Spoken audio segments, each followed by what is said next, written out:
दोस्तों, भोले भंडारी। आज दिनांक 11 फरवरी 2021।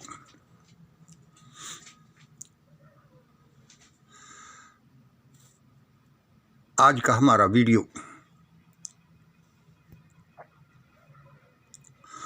हम आपकी सेवा में आते ही रहते हैं। देखो, कल हमने एक वीडियो बनाया, उसके बाद हमने वह वीडियो डिलीट कर दिया।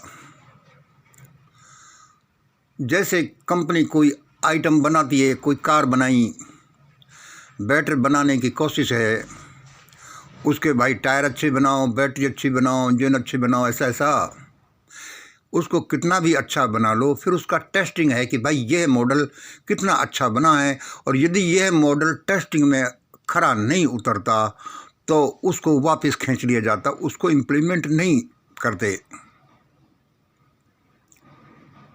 ऐसे जो हम वीडियो बनाते हैं, सुबह यदि बनाया तो दोपहर तक या 2-3 घंटे देखते हैं कि यह कैसा चलता है। ये इसके व्यूज़ से, कमेंट से पता चलता है, या उसमें जो हमने बोला है, जो प्रश्न रखे हैं, जो शब्द हैं, कहीं कोई गलत तो नहीं है। कानून के अनुसार, लोगों की भावनाओं के अनुसार, मानवता के नियमों के अनुसार, तो उसी हिसाब से हम ऐसा कर लेते हैं। कल का वीडियो हमने डिलीट कर दिया। देखियो, हमारे अनुसार वह हमने विड्रॉ कर लिया। हमारे व्यूवर्स को कईयों को अच्छा लगा होगा, उनसे हम सॉरी हैं कि भाई वह वीडियो उनके अनुसार तो अच्छा था। आज हम फिर लगभग उसी लाइन पर बोलने जा रहे हैं, उसी को रिफाइंड वे में। आज हम फिर वही सैक्सोफोन पर, वही वो चैनल कैनोरस बैंडिटा की धुन सुन रहे थे, धीरे धीरे मचल वाली, ये दिले बेकरार वाली धुन अद्भुत धुन है। This relaxes the body, calm and cool our mind and spirit. हमारा इंजन, हमारा शरीर हमारा इंजन है। ये ऐसे ही करता है जैसे कि कार का इंजन। इसमें कूलिंग सिस्टम भी होना ज़रूरी है, जिससे कि हमारा दिमाग ठंडा होता रहे, हमारा शरीर ठंडा होता रहे। यदि वह इंजन ठंडा नहीं होगा तो उसके बर्स्ट होने की संभावना बढ़ जाएगी और वह सिस्टम काम नहीं करेगा। ऐसे ही हम लोग कई चीज़ों से हम अपने सिस्टम को ठंडा करते हैं। कूलिंग सिस्टम है, आपके लिए मैं बताऊं, आप ध्यान करें तो कूलिंग सिस्टम काम करेगा। इस तरह की कोई ये ऐसी अच्छी धुन सुने तो कूलिंग सिस्टम काम करेगा। कोई मानवता के लिए अच्छे विचार, गरीबों के लिए, जीवों के लिए कोई अच्छे विचार, उनकी हेल्प के लिए विचार रखें और करें तो ही आपका कूलिंग सिस्टम काम करेगा, आपको एनर्जी मिलेगी। ये हमारा सब्जेक्ट नहीं, ये इसको यहीं छोड़ते हैं। आज का हम वीडियो शुरू करें। अभी आने से पहले मैंने तो ये इंस्ट्रूमेंट, ये धुन फिर 4-5 बार सुनी है। इसमें आनंद इतना आता है। आप ओरिजिनल इस धुन को सुनिए यूट्यूब पर। और वह लड़की जिसने धुन बनाई है, जो उसमें दिखाई देती है, वह लड़की नहीं, एक परी सी मुझे दिखाई देती है। चलो, आज का वीडियो, आज का विषय। मैं कई बार अपने फेसबुक पर इत्यादि पर लिखता रहता हूँ। ये मेरे को परमात्मा ने दिया ये वाक्य। बाद में मुझे पता चला कि ये वाक्य तो इसी चीज़ का है। Everything of everything, everything of everything speak about everything of this universe. Everything of everything speak about everything of this universe. मतलब कि ब्रह्मांड की, पूरे ब्रह्मांड कितना भी बड़ा हो, उसका एक छोटी सी चीज़, इस छोटी सी चीज़ की भी छोटी सी चीज़, यह पूरे ब्रह्मांड के बारे में बताती है कि कौन क्या है, कैसा है और कहाँ क्या हो रहा है। इसलिए everything of everything speak about everything of this universe, of this mysterious universe. जब मुझे भगवान ने बताया ये जो मैं इसको बहुत भाई बड़ा अच्छा वाक्य है, बाद में मुझे पता चला कि भाई यह वाक्य तो पहले से ही इस वाक्य का प्रतिरूपण है, यथा पिंडे तथा ब्रह्मांडे। जो हमारे कई किताबों में लिखा है, जैसा ब्रह्मांड में है ऐसा ही छोटे से छोटे पिंड में है, ऐसा कि ऐसा ही एटम में भी हो रहा है, इस पेन में भी हो रहा है, हर चीज़ जगह ऐसा ही हो रहा है। इसका मतलब क्या हुआ कि यदि आपको एक छोटी सी चीज़ का पता हो कि यहाँ ये कैसी है, क्या इसकी प्रॉपर्टीज है, ये कैसे काम करती है, इसका ओरिजिन क्या है, इस तरह का इसका पता हो, तो पूरे ब्रह्मांड का आपको पता होगा। और ये भी पता होगा कि यहाँ क्या हो रहा है, क्या हुआ और आगे क्या होगा, क्या होने की कम से कम संभावना है। यथा पिंडे तथा ब्रह्मांडे। अच्छा, अब आगे बढ़ते हैं। जैसा हमने कल भी बोला था, तो भाई ये आंसू क्या बताते हैं? तो यही बताओ भाई, हर चीज़ उसके बारे में बताती है। तो भाई ये आंसू क्या बताते हैं? कौन से आंसू भाई? भाई कौन से आंसू? भाई ये फिर तीनों, ये भाई पूनम पंडित लड़की के आंसू, ये राकेश टिकैत के आंसू और ये पीएम मोदी के आंसू। भाई ये क्या बताते हैं? चलो यही बता दो तुम। भाई देखो, हर एक विज्ञान अनंत है, हर एक विद्या अनंत है। हम किसी के बारे में थोड़ा थोड़ा सा ही जानते हैं, और कौन जाने कि हमारा जानना भी एक ब्रह्म जैसा ही है। वह तो छोटा सा हिस्सा है। जितना हम जानते उसके अनुसार हम बताते हैं, और हम जितना ही ज़्यादा जानते हैं उतना ही हमें पता चलता है कि अरे हम तो कुछ नहीं जानते। मतलब कि हम कम जानते हैं तो मानते हैं कि भाई हम बड़े ज्ञानी हैं, और जितने ही ज़्यादा जानते जाते हैं तो पता चलता है कि हम तो कुछ नहीं जानते। हाँ, तो भाई ये आंसू क्या बताते हैं? पूनम पंडित के आंसू, राकेश टिकैत के आंसू, मोदी पीएम के आंसू। भाई इनको हम अपने लेते हैं अब एक एक करके, और डिटेल में थोड़ा सा तो हम मोदी जी के आंसू लेंगे, उनका भी थोड़ा थोड़ा बताते हैं। इनका उत्तर सुनिए। यह बताते हैं कि ये आंसू यह बताते हैं कि भारत में यह और ऐसे ऐसे होने वाला है। यह बताते हैं कि भारत में यह और ऐसे ऐसे होने वाला है और होगा। अरे भाई ये कैसे बताते हैं? ये सेपरेटली और कंबाइंड रूप से बहुत कुछ बोलते हैं कि भारत में ऐसा ऐसा होगा। यदि आप ये जो मैंने अभी एक कप चाय पिया, इसको भी देखें तो ये भी यह बताता है कि भारत में यह और ऐसा ऐसा होगा। ये भी बता रहा है कि यहाँ से हजारों लाखों प्रकाश वर्ष दूर गैलेक्सीज में क्या हो रहा है। बिकॉज यथा पिंडे तथा ब्रह्मांडे, ऐसा ही होता है। ये उसी का प्रतिरूप है। अच्छा भाई, तो थोड़ा सा अभी हम पूनम पंडित के, अच्छा आंसुओं का आपको पता ही है कि पूनम पंडित जो किसान आंदोलन में भूं भूं करके रोई थी, क्योंकि उसको बैन कर दिया था। राकेश टिकैत भी वहीं पर रोए थे, जिसके बाद हालत ही बदल गई। और मोदी जी राज्यसभा में देखो कैसे भूं भूं रो रहे थे। उसके बारे में ये बताते हैं, हमने बता ही दिया क्या होने वाला है। पूनम पंडित के आंसू। तो सुनिए बच्ची, तुम एक जीनियस हो, क्यों रोई, क्यों तुम्हें बैन किया?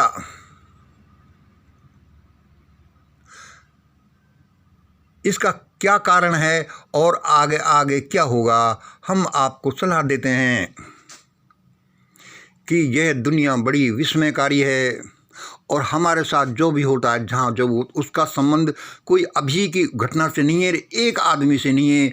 वह बड़ा विहंगम सिस्टम है। लोग ये हजार तरह के विचार रखते हैं। मैंने कल भी आपको उस वीडियो में कहा था कि इस पूनम पंडित के आंसुओं का कारण है कि इस लड़की के नाम के आगे पंडित शब्द।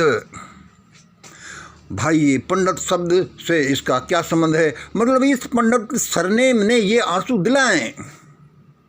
देखिए, हम सीधे सीधे कहने वाले हैं, हम किसी के नहीं चाहते कि किसी की आत्मा को दुखाएं, लेकिन हम सत्य कहने से समझते हैं कि सबका ही भला भला है। हम कहते रहते हैं कि इस वाणी को सुनो, और समय आ रहा है और अभी जिसको पता चलता है कर लो, सब अपने अपने सरनेम लगाना बंद कर दो। ये सरनेम एक भयानकता के सूचक हैं, एक हॉरिबल सिस्टम है। कोई शोर मचाकर कह रहा है कि देखो मैं कौन हूँ, जैसे कि पूनम पंडित। कोई इधर देखो, कोई बेचारे भंगियों के चमारों के बच्चे हैं और छोटे छोटे बच्चे हैं, इनसे जभी सुन लिया कि भाई तुम हो कौन, तो ये सिकुड़ कर छुई मुई के पेड़ों की तरह हो जाते हैं कि अरे भाई ये क्या सुन लिया। अब इस सरनेम का, इसका सिस्टम यहाँ से भी है पूनम पंडित के। यह फिर लंबी चौड़ी बात है, हमने कल भी बताई थी। यह है कि भारत में जैसा चलता है, जैसा भयानक सिस्टम स्थापित हुआ है, और भाई अब ये गरीबों के साथ तुम तो ऐसे होता है कि अच्छा नाम भी नहीं रख सकते, खा भी नहीं सकते, पढ़ भी नहीं सकते, ये नहीं कर सकते, और भाई घोड़ी पर बैठकर मत चलो, और ये 10-5% लोग हैं उनको बैन कर दिया और सारे लोग एक साथ हो गए। गांव में देखो क्या होता है। अरे भाई पहले होता था जो होता था, अब ऐसा मत करो। तभी तो हमारी बहन बेटियों को मुट्ठी भर लोग सोने चांदी को लूट ले गए, बहन बेटियों को गाड़ियों में भर कर ले गए। सकहूँ कुसाण गजनी जो भी हैं, जहाँ उनके यहाँ बाज़ारों में जिनकी बोरियां लगती थी, अरे थोड़े बहुत तो सुधर जाओ। मैं क्या कहना चाहता हूँ कि यहाँ ये घोड़ी वाला काम होता है, पूरा सिस्टम, ये गरीब लोग वर्सेस सारा सिस्टम। कहीं पर 10-15% ये मुस्लिम अकेले रह जाते हैं और आल हिंदू आ जाओ। अब क्या हो रहा है कि ये जो है SC ST OBC और अपर OBC ये भी मिलके और यहाँ झगड़ा चला है। अब ये जहाँ झगड़ा चला है, यहाँ पर ये Dalit versus all others, Muslim versus all Hindu, SC ST OBC versus सवर्ण, और ये और भी आगे बढ़ने का सिस्टम आ रहा है कि पंडित वर्सेस आल नॉन पंडित। देखो बुरा मत मानना, हम कहते हैं कि ये देववाणी से हमने लिया है और ये सत्य बोलना जरूरी है, और इनका ये जो निष्कर्षण, ये जो बैन है, ये इसमें है कि अरे कोई ये जो ब्राह्मणिकल सिस्टम इस आंदोलन को कैप्चर नहीं कर ले। अरे ये लड़की बीजेपी और RSS की भेजी हुई तो नहीं है, ये फलाना जिसका सरनेम ये है, ये इसको किडनैप करके और फिर अपना सिस्टम लागू नहीं कर देंगे। ये डर है इन किसानों के उसमें, जो कि कहीं ऐसा नहीं हो जाए। मेरे विचार से ऐसा हुआ है, और मैं जो ये कह रहा हूँ कि ये पूनम बिटिया के साथ ऐसा हुआ है, ऐसा ही है, और आगे इस देश में बड़ा हुआ होने वाला है और इसी आधार पर होने वाला है। लेकिन हमें सबको ये देखना है। पूनम बिटिया के आंसू निकले, हजारों लाखों बहन बेटियां चिल्लाती हैं, सिसकतियां, जिनके आंसुओं की कोई चिंता नहीं करता। ये तो खैर वायरल हो गए, जहाँ बलात्कार, जहाँ भूख, जहाँ अपमान से भारत का अंतरिक्ष भरा पड़ा है, और वे बड़ी भयानकता को जन्म दे रही हैं। इसलिए संक्षेप में यही है कि देखो, अभी स्टडी करो और इस अंकल के, इस सर के, इस मंगल के बातों को भी ध्यान रखना, होगा तो ऐसा ही, चाहे ये मंगलवाणी हो, जनवाणी हो, देववाणी हो। इसमें रिसर्च यह है, अभी अभी तो इस बहन ने आंखें खोली ही हैं। हमने तो 20-50 साल पहले जब आंखें खोली थी और आज तक इसी में अध्ययन करने और ये कहते हैं कि ऐसा ऐसा ही होगा। चाहे कल वे दोबारा आ गई और फिर एक पंडित ने साथ लेकर के उनको कहा कि तुम इसमें आ जाओ, क्यों नहीं आओगे। एक चीज़ शाम पर्दे के आगे होती है, एक चीज़ पर्दे के पीछे हमें सभी देखनी है, सभी देखना है और सभी लोगों का ध्यान रखना है। दूसरा, ये राकेश टिकैत के जो आंसू आए, ये राकेश टिकैत के आंसू भी इसलिए आए, हम बताते ही रहते हैं कि यह भाई कहते हैं कि हम अपना संघर्ष कर रहे हैं। भाई संघर्ष में ही जो कभी संघर्ष यहाँ चलता था, कभी मुस्लिम आल नॉन मुस्लिम्स में चलता था, दलित वर्सेस आल में चलता था, अब SC ST OBC इनमें चलता था। अब ये परमात्मा ने ये संघर्ष यहाँ पर ऐसे ही नहीं कराया, बड़ा सोच समझ कर कराया है। और ये जो किसान कहते हैं कि हम 3 कानून वापस लो और MSP दो और हम जाते हैं, अरे भाई तुम कैसे जाओगे, तुमको परमात्मा ने बुलाया है। और कल को जो गफलतें देश में हुई थी, जो पुलवामा हुआ, जो EVM हुआ और जो मंडल कमंडल हुआ या जो मंदिर का हुआ और जो ये हुआ वो हुआ, उस सब के मूल में भी ये लोग थे कि जब तो करो करो, लेकिन अब क्या, अब ये हमारे साथ ही हो गया। इसलिए देश में बड़ा धमाल मचने वाला है। उसको समझ लो तो वह नहीं मचेगा, वरना वो चीत्कारों से देश को भर देगा। राकेश टिकैत जी के आंसू उस परमात्मा के भेजे हुए आंसू थे। उन्होंने देखो पूरे परिदृश्य को ही बदल दिया और जो सरेंडर करने वाले थे वह खेल ही बदल गया।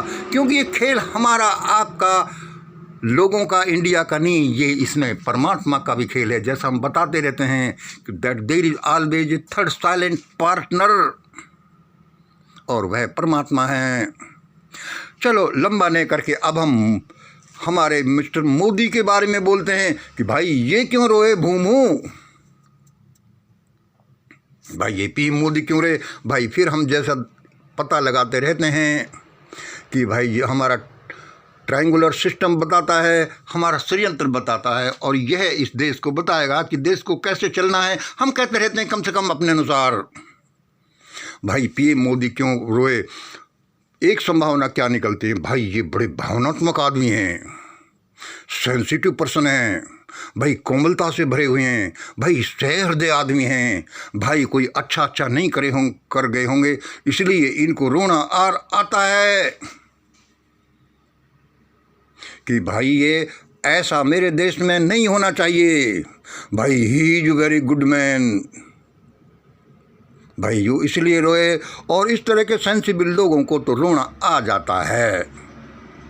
दूसरी संभावना क्या समझे है कि भाई ये नासमझी के आंसू हैं। These are the tears of ignorance, ये भयानकता के आंसू हैं, ये तस्करों की नौकरी करने के आंसू हैं। भाई कुछ समझे नहीं, हाँ तो समझ लो कि ये शायद दूसरे नंबर हैं। देखो कि ये शायद आंसू इस बात के हैं कि भाई मोदी खुद से कह रहा है कि तुमने क्या कर लिया, तुमने नौकरी तो ली लेकिन उन तस्करों की ले ली जो भयानकता के तस्कर हैं, जो मानवता के दुश्मन हैं और बंच ऑफ थॉट्स जैसी किताबों जिसका आधार हैं। और अब उसका क्या करें, ये तो मैं गिर गया और मैं यहाँ गिर गया। भाई ये झंझट दूर ही नहीं हो रहा। शायद ये कारण था दूसरा कि ये नासमझी के हैं, ये इसके आंसू हैं। और सुनिए, इससे भी बड़ी चीज़ कई लोग बोलते हैं, भाई देखो हम तो एनालिसिस कर रहे हैं, छोटे से आदमी हैं। ये भ्रष्टता के, ये घृष्टता के, ये बेशर्मी के, ये बेईमानी के आंसू हैं। अच्छा, ये ईवीएम के आंसू हैं, ये पुलवामा के आंसू हैं, और ये राफेल के आंसू हैं, और पता नहीं किस किस चीज़ के आंसू हैं।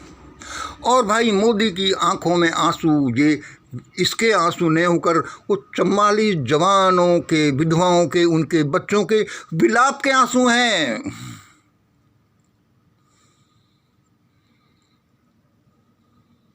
जिनको मरने या मरवाने के बाद में,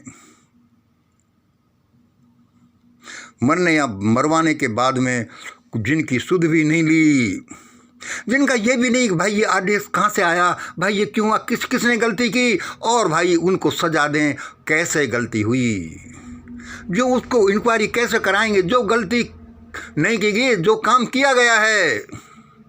और भाई क्या है कि फांसी के फंदे के डर से निकले हुए आंसू हैं ये, कि भाई कल को ईवीएम का भंडाफोड़ हो गया, फिर पुलवामा का भंडाफोड़ हो गया, और इनका भंडाफोड़ हो गया, तो मोदी तेरा क्या होगा। Our this man is thinking. तो भाई ये तो इसके आंसू लगते हैं। इसलिए हम कभी कभी कहते रहते हैं कि देखो ये आंसू इन्हीं के नहीं हैं, ये मोदी के भी आंसू हैं, ये उस सीजेआई के भी आंसू हैं। वह आसाम वाला सीजेआई, उसको हम कहते हैं भाई देखो ये इतनी बेशर्मी अच्छी नहीं लगती, कुछ भी निर्णय दिलवा लो, इसी लड़की की कंप्लेंट को हटवा दो मुझे। ऐसा भयानक समय आ रहा है, किसी को भी जान बचाने की फुर्सत नहीं मिलेगी। इसलिए हम कहते हैं कि ये भाई देववाणी सुन लो, जनवाणी सुन लो, ये मंगलवाणी सुन लो, इसी से जान बचेगी लोगों की। किया है जो तो भरना पड़ेगा। लेकिन कहते हैं ने कि सुधरने से, अच्छे काम से, एक तलवार का वार एक आल पिन की चुभन से निकल सकता है। हमारे विचार से ऐसा होता है। देखो लोगों, अब भी सुधर जाओ। बहुत अन्याय अत्याचार हुआ है इन गरीबों के साथ, भूखों के साथ, अशिक्षितों के साथ। इनकी अब आंखें खुली हैं, और ये अट्टालिकाओं में बैठे हुए, कंगूरी पर बैठे हुए, ये शासक बैठे हुए, ये भी हमें कोई बुरे नहीं लगते। इनका भी क्या दोष है, परमात्मा ने जहाँ इनको रख दिया वहाँ ऐसे हैं, फिर आदतों के अनुसार, ना समझी के अनुसार ये ऐसा कर रहे हैं। ये हम ये कहते हैं कि बड़ा भयानक हो जाएगा। आज ही अपने आप को सुधार लो, आज ही आंखें खोल लो, वरना करोड़ों करोड़ों जिंदगियां भयानक रूप से तबाह हो जाएंगी। इसलिए हम कहते हैं कि हमें लगता है कि हमें देववाणी सुनिए। देववाणी ने हमको पकड़ा है, यह जनवाणी भी है, ये एनालिसिस है, ये हमारी स्टडी है, ये हमारी तपस्या है, ये हमारी काल है, और पता नहीं क्या संकल्प है, हम ही जानते हैं इसे। और ये मंगल इस छोटे से आदमी के थ्रू आती है, इसलिए मंगलवाणी भी समझ लो। ऐसा ही होगा, सबको ऐसा ही करना पड़ेगा, और यही सबके भले के लिए। आज इतना। जय हिंद, जय भारत।